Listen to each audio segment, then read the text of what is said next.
नमस्कार दोस्तों। आज मैं मुंशी प्रेमचंद की एक और नई कहानी यही मेरा वतन लेके आई हूँ। तो चलिए शुरू करते हैं। आज पूरे 60 वर्ष के बाद मुझे अपने वतन, प्यारे वतन का दर्शन फिर नसीब हुआ। जिस वक्त मैं अपने प्यारे देश से विदा हुआ और किस्मत मुझे पश्चिम की ओर ले चली, मेरी उड़ती जवानी थी। मेरी रगों में ताज़ा खून दौड़ता था और सीना उमंगों और बड़े बड़े इरादों से भरा हुआ था। मुझे प्यारे हिंदुस्तान से किसी जालिम की शक्तियों और इंसाफ के ज़बरदस्त हाथों ने अलग नहीं किया था। नहीं, जालिम का जुल्म और कानून की शक्तियाँ मुझसे जो चाहे करा सकती है, लेकिन मेरा वतन नहीं छुड़ा सकती। यह मेरे बुलंद इरादों और बड़े बड़े मंसूबे थे जिन्होंने मुझे देश निकाल दिया। मैंने अमेरिका में खूब व्यापार किया, खूब दौलत कमाई और खूब ऐश किए।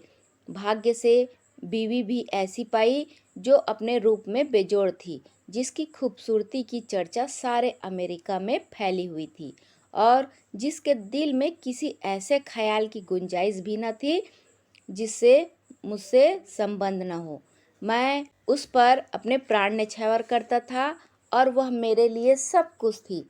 मेरे 5 बेटे हुए, सुंदर, हिष्ट-पुष्ट और नेक, जिन्होंने मेरे व्यापार को और भी चमकाया और जिनके भोले नन्हे बच्चे इस वक्त मेरी गोद में बैठे हुए थे। जब मैंने प्यारी मातृभूमि पर अंतिम दर्शन करने के लिए कदम उठाया, मैंने बेशुमार दौलत, वफादार बीवी, सपूत बेटे और प्यारे प्यारे जिगर के टुकड़े, ऐसी ऐसी अनमोल नेमतें छोड़ दी, इसलिए कि प्यारी भारत माता का अंतिम दर्शन कर लूं। मैं बहुत बूढ़ा हो गया था, 10 और हो तो पूरे 100 बरस का हो जाऊं, और अब अगले मेरे दिल में कोई आरजू बाकी है तो यही कि अपने देश की खाक में मिल जाऊं। यह आरजू आज ही मेरे मन में पैदा हुई है, उस वक्त भी थी जबकि मेरी बीवी अपनी मीठी बातों और नाजुक अदाओं से मेरा दिल खुश किया करती थी, जबकि मेरे नौजवान बेटे सबसे आकर बूढ़े आपको अदब से सलाम करते थे। उस वक्त मेरे जिगर में एक कांटा सा खटकता था और वह कांटा यह था कि मैं यहाँ अपने देश से निर्वासित हूँ। यह देश मेरा नहीं है, मैं इस देश का नहीं हूँ। धन मेरा था, बीवी मेरी थी, लड़के मेरे थे और जायदाद मेरी थी, लेकिन जाने क्यों मुझे रह रहकर अपनी मातृभूमि के टूटे टूटे झोपड़े, 4-6 बीघा जमीन और बचपन के लंगोटियों यारों की याद सताया करती थी और अक्सर खुशियों की धूमधाम में यह ख्याल चुटकी लिया करती कि काश अपने देश में होता। मगर जिस वक्त बम्बई में जहाज से उतरा और काले कोट पतलून पहने टूटी फूटी अंग्रेजी बोलते मल्लाह देखे, फिर अंग्रेजी दुकानें, मोटर गाड़ियां नजर आई, फिर रबड़ और पहियों और मुंह से चुरुट दाबे आदमियों से मुठभेड़ हुई, फिर रेल का स्टेशन और रेल पर सवार होकर अपने गांव को चला। प्यारे गांव को जो हरी भरी पहाड़ियों के बीच में आबाद था, तो मेरी आंखों में आंसू भर आए।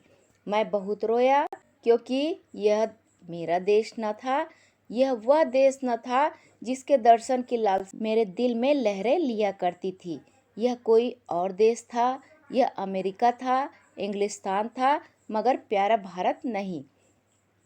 रेलगाड़ी जंगलों, पहाड़ों और मैदानों को पार करके मेरे प्यारे गांव के पास पहुंची, जो किसी जमाने में फूल पत्तों की बहुतायत और नदी नालों की प्रचुरता में स्वर्ग से होड़ करता था।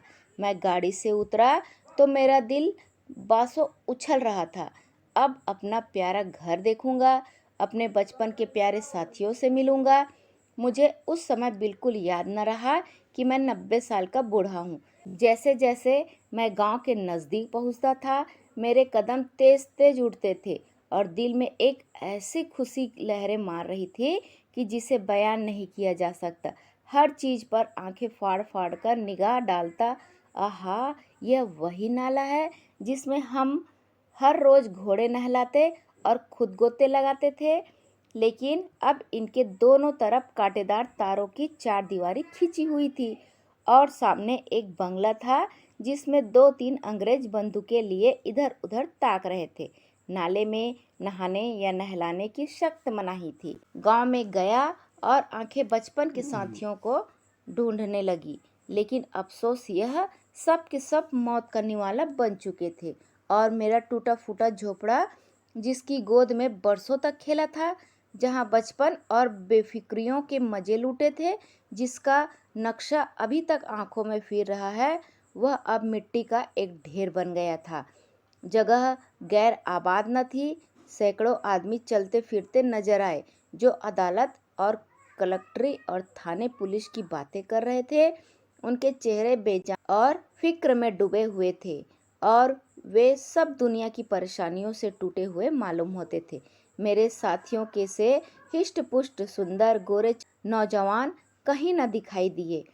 वह अखाड़ा जिसकी मेरे हाथों से बुनियाद डाली थी, वहां अब एक टूटा फूटा स्कूल था और उसमें गिनती के बीमार शक्ल सूरत के बच्चे, जिनके चेहरों पर भूख लिखी थी, चिथड़े लगाए बैठे ऊँघ रहे थे। नहीं, यह मेरा देश नहीं है। यह देश देखने के लिए मैं इतनी दूर से नहीं आया। यह कोई और देश है, मेरा प्यारा देश नहीं। फिर मैं उस बरगद के पेड़ की ओर दौड़ा, जिसकी सुहानी छाया में हमने बचपन के मजे लूटे थे, जो हमारे बचपन का हिंडोला और जवानी की आराम गाह था।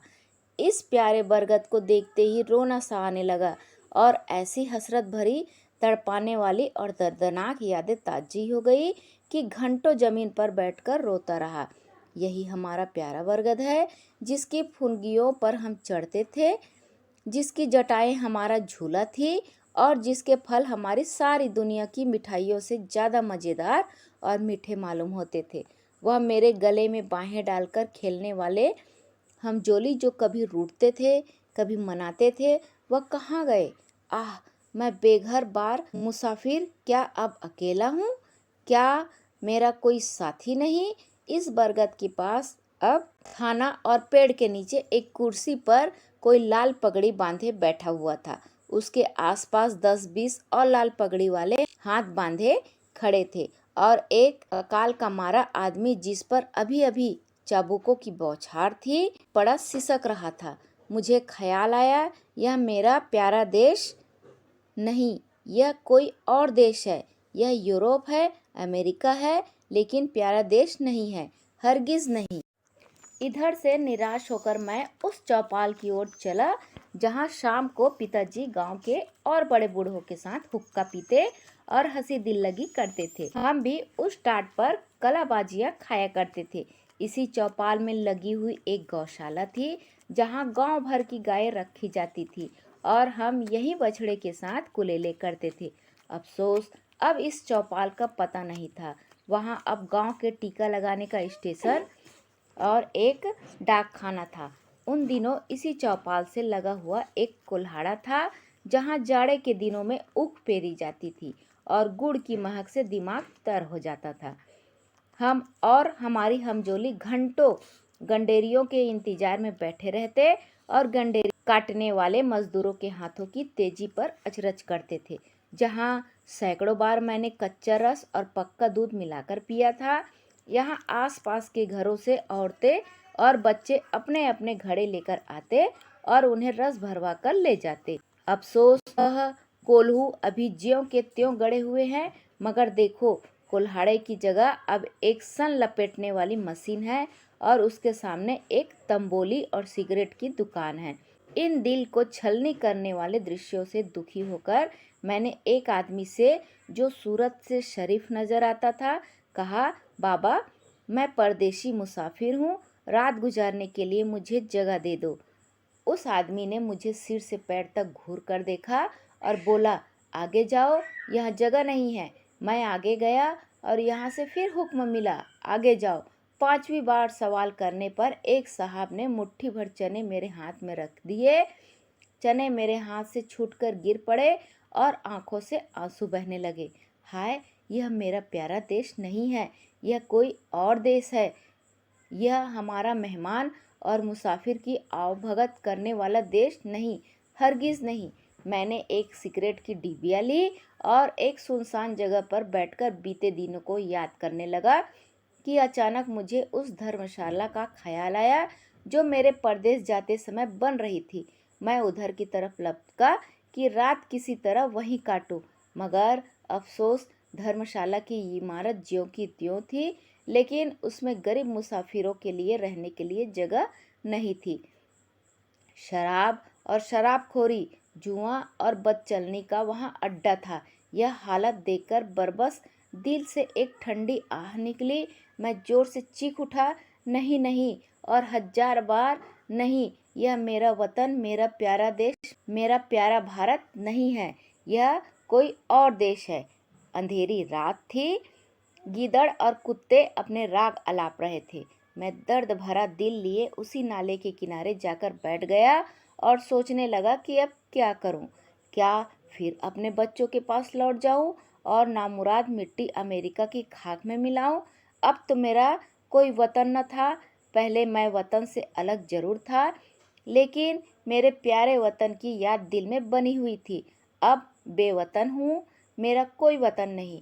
इसी सोच विचार में बहुत चुपचाप घुटनों में सिर दिए बैठा रहा। रात आंखों ही आंखों में कट गई। घड़ियाल ने 3 बजाए और किसी के गाने की आवाज कानों में आई। दिल ने गुदगुदाया, यह तो वतन का नगमा है, अपने देश का राग है। मैं झटपट उठ खड़ा हुआ। क्या देखता हूँ कि 15-20 औरतें बूढ़ी कमजोर सफेद धोतियां पहने हाथों में लोटे लिए स्नान को जा रही हैं और गाती जाती है, प्रभु मेरे अवगुण चित्त न धरो। इस मादक और तड़पा देने वाले राग में मेरे दिल की जो हालत हुई उसका बयान करना मुश्किल है। मैंने अमेरिका की चंचल से चंचल हंसमुख सुंदरियों की आलाप सुनी थी और कई बार उनकी जबानों से प्यार के बोल सुने थे जो मोहक गीतों से भी ज़्यादा मीठे थे। मैंने बच्चों के अधूरे बोलों और तोतली बानी का आनंद उठाया था, लेकिन जो लुत्फ, जो मज़ा, जो आनंद मुझे इस गीत में आया वह जिंदगी में कभी और हासिल ना हुआ था।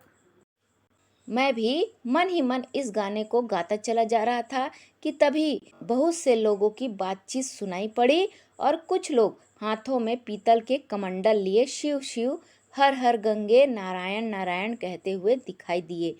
मेरे दिल ने फिर गुदगुदाया, यह तो मेरे देश, प्यारे देश की बातें हैं। मारे खुशी के दिल बाग बाग हो गया। मैं इन आदमियों के साथ हो लिया और 1 2 3 4 5 6 मील पहाड़ी रास्ता पार करने के बाद हम उस नदी के किनारे पहुँचे जिसका नाम पवित्र है, जिसकी लहरों में डुबकी लगाना और जिसकी गोद में मरना हर हिंदू सबसे बड़ा पुण्य समझता है। गंगा मेरे गांव से 6-7 मील पर बहती थी और किसी जमाने में सुबह के वक्त घोड़े पर चढ़कर गंगा माता के दर्शन को आया करता था। उनके दर्शनों की कामना मेरे दिल में हमेशा थी। यहाँ मैंने हजारों आदमी को इस सर्द ठिठुरते हुए पानी में डुबके लगाते देखा। कुछ लोग बालू पर बैठे गायत्री मंत्र जाप कर रहे थे, कुछ लोग हवन करने में लगे हुए थे, कुछ लोग माथे पर टीका लगा रहे थे, कुछ लोग वेद मंत्र सस्वर पढ़ रहे थे। मेरे दिल ने फिर गुदगुदाया और मैं जोर से कह उठा, हाँ हाँ, यही मेरा देश है, यही मेरा प्यारा वतन है, यही भारत है और इसी के दर्शन की, इसी मिट्टी में मिल जाने की मेरी आरजू दिल में थी। मैं खुशी से पागल हो रहा था। मैंने अपना पुराना कोट और पतलून उतार फेंका और जाकर गंगा माता की गोद में गिर पड़ा। जैसे कोई न समझ भोला भाला प्यारी सी माँ की गोद में दौड़कर चला आए, उसकी छाती से चिपट जाए।